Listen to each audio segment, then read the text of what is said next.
starting side. They're going to be starting on similar sides of the map. Purple start for Carl Teasy on the opposite side, Boyette on his orange buff. The mid lane is where we're going to see a lot of these movements actually come from, right? Because I think that's the thing about Matilda. You're not there to be like, oh, I make a super gank happen, but I am there to pull you out of bad situations or save you from hostage scenarios. When the advantage of going the Obsidia over the Rangers, also that extra bit of crowd control, and considering that Team Falcons are very ultimate reliant, I feel like they're gonna struggle as well, trying to keep like Oheb or Carl Teasy in the fight, and instead of just getting in and out. So we'll see how they deal with that problem later on. Yeah, I don't mind being proven wrong, but I really just want to see it first. Now looking at the emblem setup here, hold on, before that, looks like Joel might be in trouble.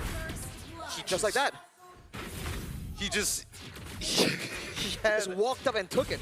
But he had flicker. Yeah. No. As a roamer, it's faster for you to come back into the game if you just die at that point. That's true. That's true. Anything below 90 seconds, it's not worth it to use your battle spell. Just die. If you're a mid, fine. But if you're a roamer, it's like, getting gold anyways. I only die for like, what, 2 seconds? It's not enough time for the roamer passive to take anyways. Also true, also true. But even so, that first blood, huge for Sanji to kind of get himself ahead in terms of like item progression compared to Coffin. And I think that's going to be a really big deal if he gets that Lightning Truncheon first. Well, he might go for a Genius one, who knows? A gank attempt here in the mid lane. Okay, I want to try and get Sanji under control, TL Sanji, because again, the Farsa can roam so efficiently. And right now, at level 4, which team really has the advantage? Because in a continuous fight, I feel like TL might actually do okay. Oh, Sanford already using the flicker, and I feel like with Akai, you're more favored around the turtle. Because hold on, Sanji doing a lot of damage on Sanford. Yeah, they should just go for this kill onto Sanford so far. The Revitalize from JP saves his life. He's buying a little bit of time, doesn't get his passive off. And now JP has to back away. Carl Teasy trying to look for a trade, yet survives. Magic Worship, okay, the shield comes just in time. And now, as they make sure, no lethal ignition to worry about. And the taunt, no! It's too late, Boyette takes it! Finds the first turtle and kills Daddy JP alongside it. I was about to say, Falcons made a mistake. They should 100% just go for the turtle, but they still got it. So, hey, not punished. Not punished. And Sanji's walking away with 2-0 Carl in his lane. Oh, wait, hold on. Whoa! Matilda Airlines already coming through. Carl survives, and Oheb making sure that Troll takes the punishment, forces the flicker. Here's Sanji in trouble now as we see that Coffin is able to find it on his own. Yo, That was Falcons. That was hot. We thought there might prove to be a problem in the macro department, in the cheese department, but in pure execution, a Red Tree win, almost a 1v1 outplay. Dude, Falcons are online. They are online, and they're going to keep on going. JP spots out the information. Purple buff once again being taken by Boyette. On the opposite side, though, Carl Teasy doesn't seem like he's been able to find, or just a little bit short on that last hit. they're going on JP right now. He should be okay, right? Akai actually does do quite a lot of damage as a utility jungler, but yeah, looking at the items that's been built, having the Molten Essence on the Akai kind of does help out just a little bit when it comes to the early game here, because again, their draft really does not have a lot of damage, but if Cuffing continues to play the way that he's been playing, it looks like they won't be that big of a problem because he does have that Feather S-Strike. I think their mid-trio is walking around really well for the side of Team Falcons. I'm just trying to figure out whether or not Team Falcons is eventually going... Where's the conversion, right? Who are they going to eventually give the golden EXP to? Are they looking towards that Granger side, or might as well double down on Benefiting from, but he does have the Sky Piercer, and a fight might come through here. They're looking for an opportunity, but Sanford is making sure that he does not get caught. Unsure who got that one, but it looks like Team Liquid, they are thinking of contesting for this one, but you got to be careful. Cuffin does have the boss on its side. Oh man, the heavy spin is also a big worry. Sanji still fighting against Sanford, and Carl Teasy actually joins in and shows himself with Matilda on top of him. So around. Oh wait, they actually double down on towards Sanford's side. They know it's like fighting him through the mud. Carl Teasy wins out on the turtle take as Sanford has done his job. Flickers away. Oh no! Gets pulled halfway across the world, and now the heavy spin comes on through to try and keep them underneath the turret. Sanford cancels it out, but it's too late. He's got backup from Sanji. Feathered airstrike stolen by Cuffin. to turn things around. And now Troll and Boyette on the run as Cuffin must clean this fight up from JP and Sanji. Troll still playing in a hell of a game, making sure forcing out the AOG. Didn't know that the interaction worked like that, but either way, they still survive. Team Liquid won a lot for that one because put this into perspective. Carl TZ got the turtle, went all the way down bot, killed Sado, kill goes over to Oheb, and then takes the jungle, both the green one as well as the buff. Team Liquid just like, I mean, like, if you want to fight, sure. Carl's just farming up. He's farming hard. And I think the best part about why Team Liquid is one hold on Feather Dash is already coming out to deterrent, making sure that Daddy JP is going to be able to get out scot-free. He doesn't have his AOG back up yet. Yeah, and again, the scaling. I just want to see if they have enough damage because at this point, Carl will eventually become a problem because he's farming up much faster compared to Boyette. And after this, Boyette has to be less stingy about his ult. Oh, wow. Again, huge damage onto him. And Boyette able to take him out with the help of a couple of ticks of the heavy spin and Troll. He doesn't mind going down, but he's already got the Flask of Oasis. If he can survive, that'd be great. But Carl TZ puts the banhammer on him. Nothing gets past him. But there's some moves here from Team Falcons to try and throw a curveball, to try and get something. But overall, Team Liquid, even if they don't really have the kill advantage right now, because of how efficiently they're rotating around the map and leaving fights, they don't mind seemingly losing the fight a little bit if it means they get greater benefits afterwards through farms, through rotations. And you can see the advantage 2K.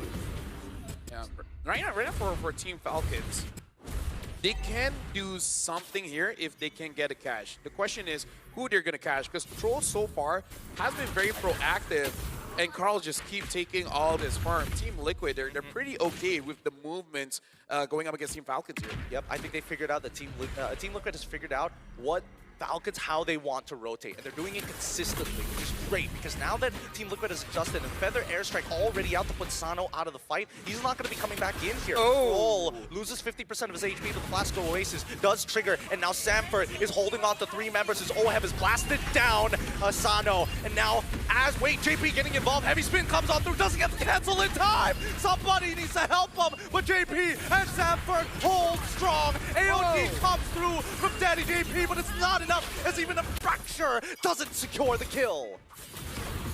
Big back and forth right there. TL with the overwhelming win, but JP, that was a very deep AOG after the fight. Oh, easy!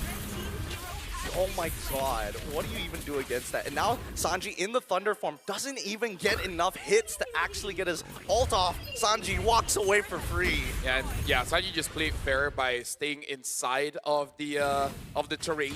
And be like, up over the terrain. Yeah, it's like can you hit a wall? No, you can't. Oh well, I'm good. Too bad.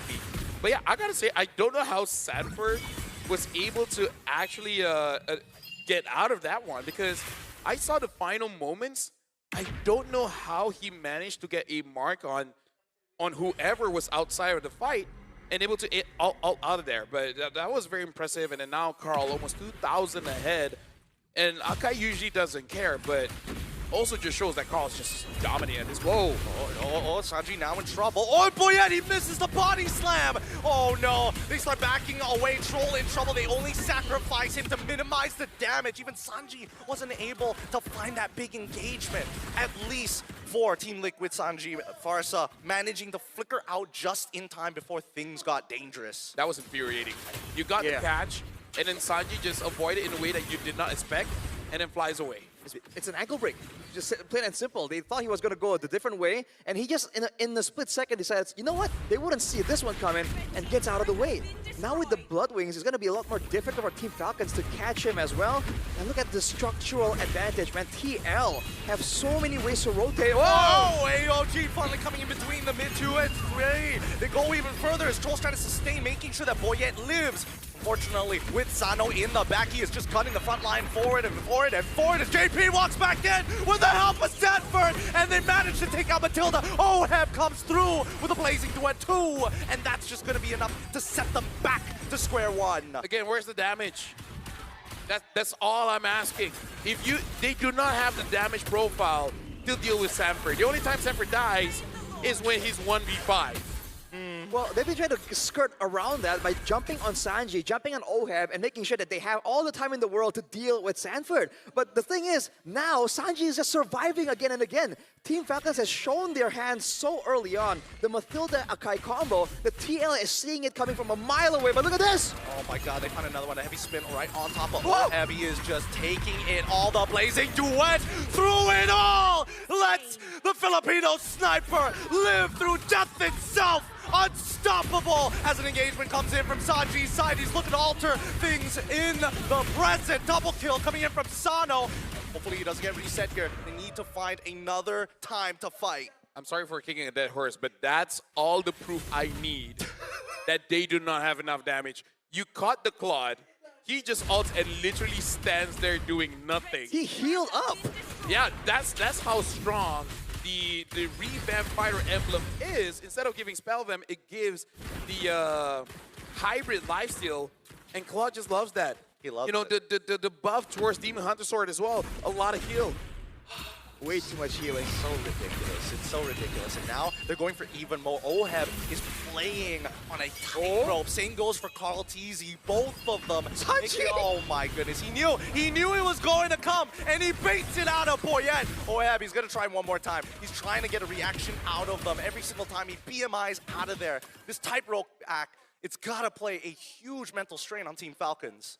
You see that, and now if you're Team Falcons, every single time you see an opportunity, it's in the back of your mind. What if this is a bait? What if they're just waiting for me to waste my resources? And that's the last thing you want to have happen against a team like TL, dude. They will outmaneuver you mentally, and they're still going for a bit of a siege here.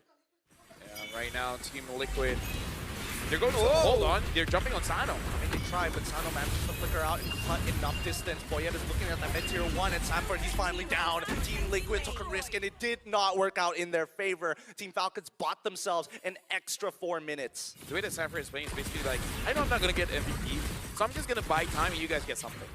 I wonder if that was intentional, because he drew everyone. They saw the AOG along with the with Sanford walking into the base, and on the bottom side, that's just Carl Teasy getting that far side base tower for free. That could have been intentional. It's a micro adjustment from Boyette specifically, right? Because if Boyette joined that top side, they would have lost their mid inhibitor almost straight away. So again, it's all about that push and pull, and I think that Liquid is just more aware. But Team Falcons, they're slowly getting it. They're like, okay, these are the signals that they're looking for. It's not. it's telegraphed not. so hard. At this point, Sanji's emailing it to them. Man, dude.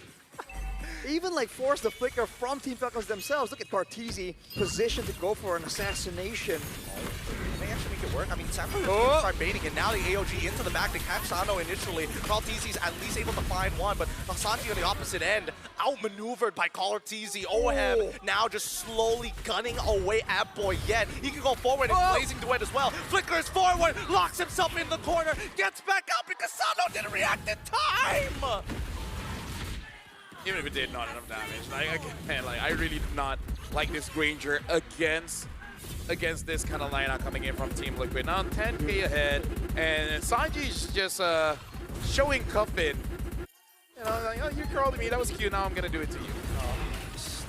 Once again, stolen feather airstrike, just buying them some time. Precious seconds as another wave is about to crash. They want to deal with the top side, and they don't mind the wave pushing in from bottom.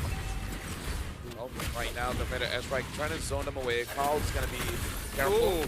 And Sanji, I guess the late game is probably the weakest point for Sora, because you don't have enough damage to execute like 1v1, and you don't have enough sustain to actually get everyone. Oh, hold on, Boyette misses it. I mean, tries with a heavy spin to kind of buy some time, disrupt the upcoming waves. They know that the Lord is coming, and they know for a fact that the top team tier 3 is going to fall. JP with the AOG already down. They're still waiting. Boyette, he does not have his ult just yet. Cuffin with the stolen feathered airstrike will try and buy some time. Sanji himself responds with his own artillery. The waves are being managed very well as Team Falcons have no inhibitors, and now Sanford gets into the middle of the fight.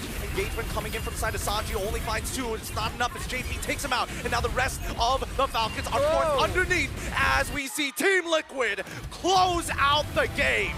GG, well played. Congratulations to Team Liquid. And again, this is expected. But we gotta say, Team Falcons put up a very strong fight, but